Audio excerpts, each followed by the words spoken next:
one of the initiatives with the support of the Rualdo del Bianco Foundation, in which heritage-based values are disseminated in a very important political framework, intercultural dialogue. Dress for dance is a very attractive and sexy subject with an enormous potential, very significant for culturally different traditions, past and present, here and elsewhere. Their study has been very influential and very important, offering authoritative information about historic costumes, inspirational for film, theatre and opera, as we see the increasing historic realism in filmmaking. It has already shown its fruit, but also for new costume design in the future. And a collection, several collections in the whole world are, let's say, an important and representative referential framework.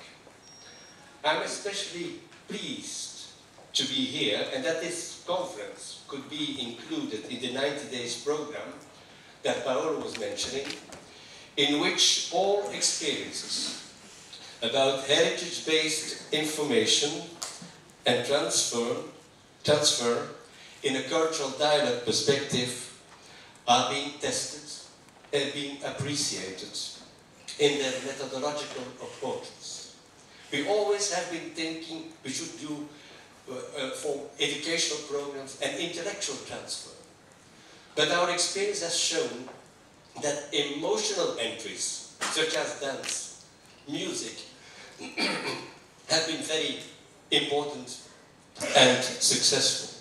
So in this program we are looking for cost-effective and efficient means of transfer of experience and values in cultural heritage. We hope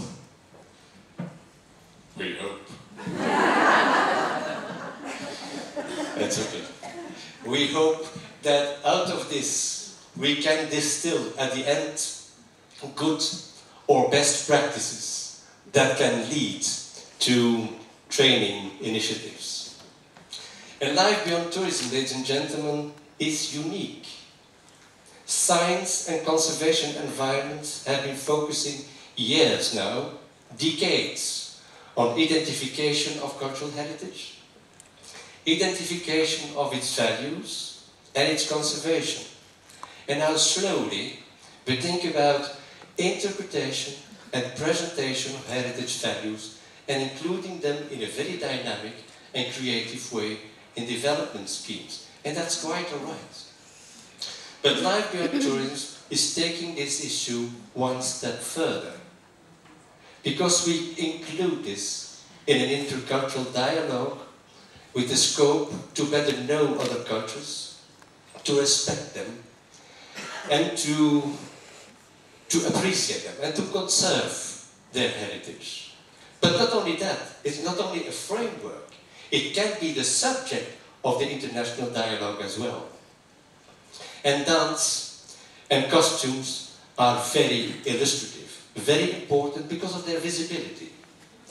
When we go back into history, we don't know if the Australopithecus haven't been dancing or haven't they music. But the Homo sapiens sapiens, yes. Dance, music and dressing has been linked all the time with a species that has feelings, beliefs, vision and the capacity to decide, a free will. And that needs a way to express in a harmonious way these feelings into movement and into dressing. Feelings of joy and sorrow, beliefs in ritual dances, the Apsara in Angkor Wat, the No dance in Japan, and the ritual dances in tribal environments in Africa and North America. Social dances, the rich variety and treasure of folk dances, and dances in an artistic framework, opera ballet, or just dance for fun. And all being performed in appropriate dressing costumes, from ritual dressing to blue jeans to dance rock and roll. The importance, ladies and gentlemen, is situated in this. If you go down into history and try to discover in other cultures, Greece, Rome, Egypt, Khmer, Inca, and horizontally today in other cultures, what we have in common, and where the differences are, and why these differences are, and why it is different, we have one important potential. Firstly, to know other cultures, respect them, appreciate them, and conserve their heritage. Secondly, and that is perhaps more important still, that we can understand mankind, humanity, what it has been, what it is, and what it will be. And I think that is the importance framework into which this important initiative is fitting. And it's a pleasure for me also to wish this initiative all the success that it more than deserves. Thank you.